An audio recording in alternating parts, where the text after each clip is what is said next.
Welcome to Baker Briefing. I'm Karina Zemel, lead producer of the podcast.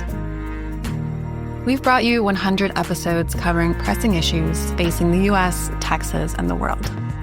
Now we're launching Season 2 with a sharpened mission: making news make sense. Today, I'm joined by David Satterfield, director of the Baker Institute and host of this podcast.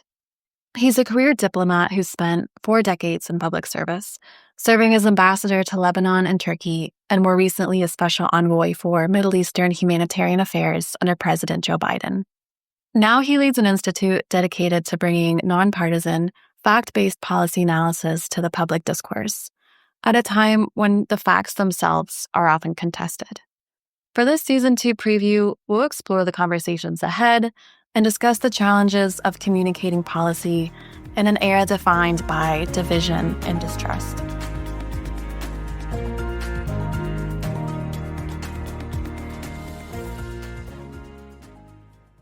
Ambassador, let's start with your background.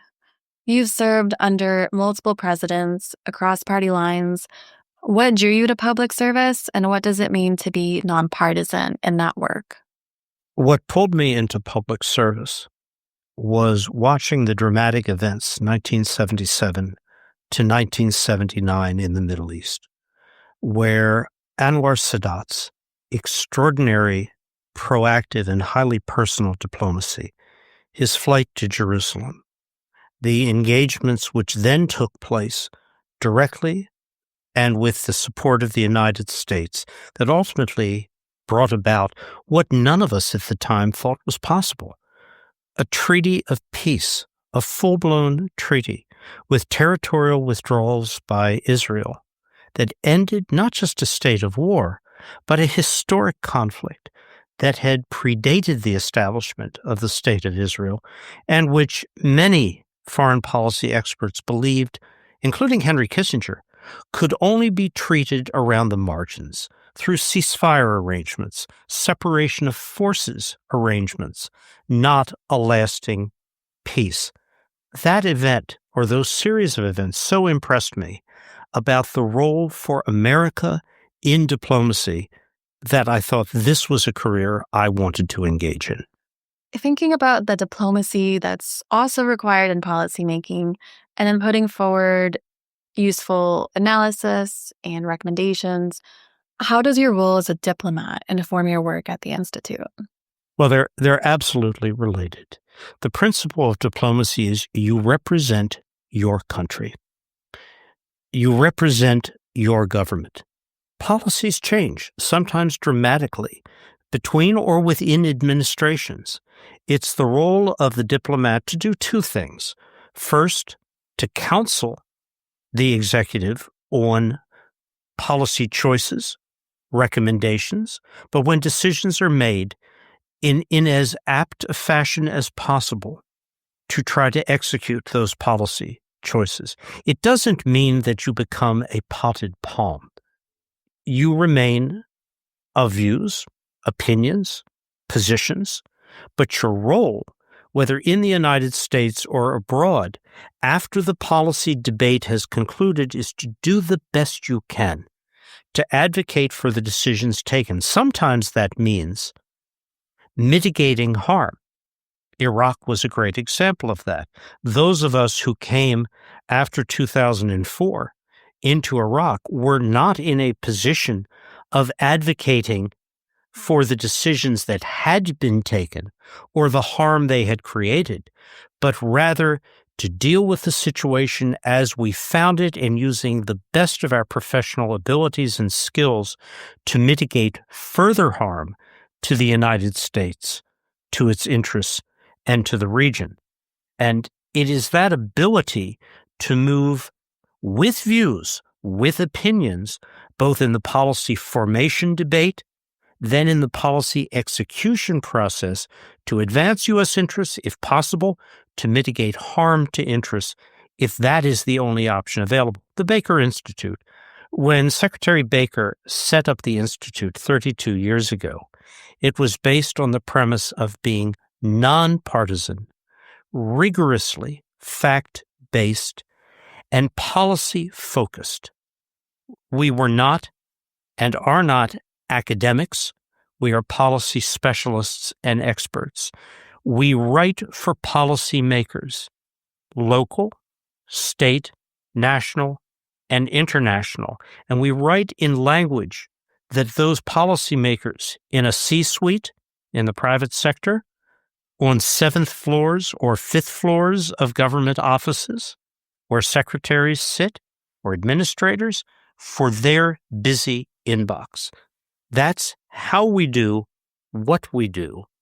And it is very much of that careful, nonpartisan, if you will, apolitical, but absolutely fact-based approach, which mirrors the best of diplomacy.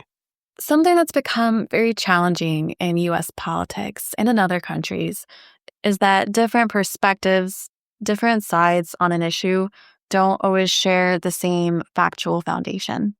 And that makes productive policy debate very difficult. How do you navigate that reality while maintaining your nonpartisan mission? In a different time, we had very partisan political figures speak here. Secretary Baker is a partisan figure. He's a Republican. And as he is fond of saying, in Texas, politics are a binary issue. You're Republican or Democrat. But still, you could have Republicans and Democrats, each with their own views and desire to see their party prevail, talk with each other, to each other, and in common to an audience about issues of national as well as state and local concern. That's become obviously much more difficult to do. The Institute is not a platform for exacerbating political differences or providing yet another showcase for incitement.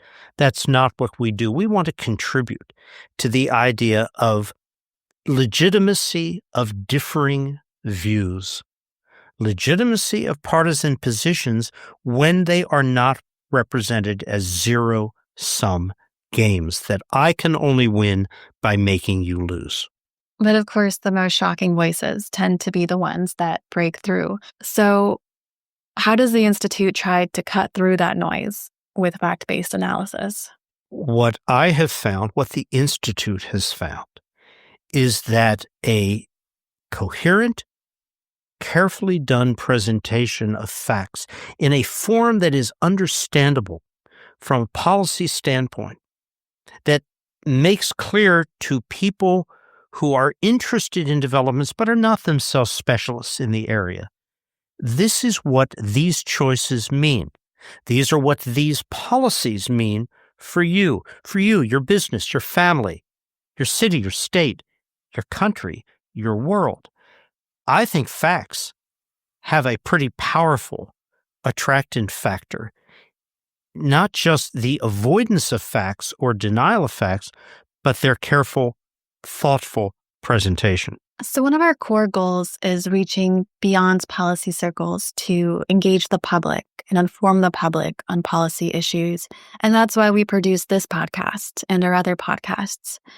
So how do you think about that goal and what it looks like to be successful in that regard? I think of the Institute in the same way Rice University thinks of itself in terms of being not just in the community, but of the community. Those are two very different things. Neither the Institute at Rice in Houston exists as an isolated phenomenon, carrying on our own dialogue with our own speakers for our own purposes. Our job, our mission, is not just to do all those good research and policy recommendation, but to communicate what we are doing to the broadest possible audiences, plural, here in Houston, in Texas, and in the United States. And that means in Washington as well as elsewhere. Now, that's challenging. It's challenging in the face of the relentless drumbeat of social media. Put AI aside, and whoever is loudest or can repeat the most often the same proposition achieves greater credibility than those who are quieter. But it can be done. I believe there is a desire to hear thoughtful, not angry, not noisy presentation of facts and an explanation of why they're facts. Let's recall here the real challenge of our times. It is a challenge to the concept of expertise, of experts. And one cannot be demeaning or dismissive of this. There are reasons for this phenomenon. The debacles, and I use the term advisedly, the debacles of foreign policy, lives, treasure expended for no constructive purpose whatsoever by the experts abroad. Iraq, Afghanistan, Libya. What does that show? The expenditure of U.S. resources for what seem to be endless programs, decades in duration, which achieve no concrete outcome except the need for still more money for another generation to be spent. Is there a question as to why there is criticism of, dismissal of the experts' opinions? No, it's understandable. The difficulty is in determining where the limits are. There is expertise in medicine, in health, in science. There is collected experience, some of it painfully learned, in other areas of governance, domestically and abroad. It can't all be swept out with the same broom. But I understand fully the reasons behind this challenge. But the sciences are under assault. The whole concept that there are abstract, verifiable sets of fact which are not open to debate because they've been tested and proved over a very long period of time, the whole scientific method is challenged. And I think at the end of the day, put aside diplomacy, foreign relations, national security interests, it is the questioning of basic science that is the most threatening to America and American interests today and in the future. And that's something we've definitely talked about on past episodes across different policy issues, and that I know we'll be exploring further in season 2 when we look at, for example, the impact of vaccine policy decisions at the federal level in a couple of weeks. We've also got episodes lined up on Iran after the 12-day war, on how AI, artificial intelligence, is changing higher education, and how we move the humanitarian aid system forward after the USAID cuts by the Trump administration. But beyond our immediate calendar, what conversations are you most excited to bring to our audience? Oh, we're going to be bringing some very senior, very experienced figures of global renown, not just within the U.S., to talk about bread and butter issues, trade and tariffs, the deficit. What can the Fed do or not do? Who can shape fiscal policy? Who can shape monetary policy?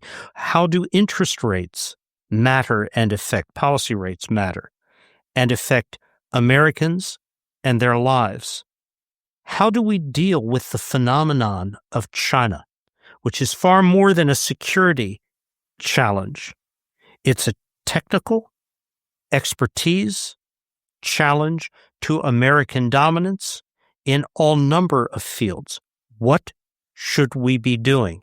And it's not necessarily doing about China, but doing about our own educational processes, our own ability to remain competitive. How do we deal with Russia? Not just in the context of Ukraine, but more broadly, why does it matter at the end of the day? What happens? And then, of course, we will continue our deep dives on Mexico, Mexican politics, security issues, not just the border, but transborder questions, as the MCA, the Mexico-Canada-U.S. agreement, comes up for mandatory review very, very shortly.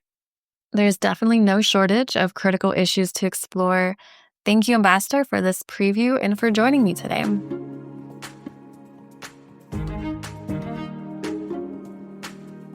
This is then Baker Briefing, where we make news make sense.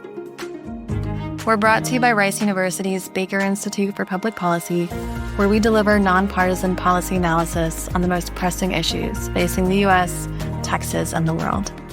Share your feedback or guest or topic recommendations with us at bakerbriefing@rice.edu. Thanks for listening and stay tuned for season 2.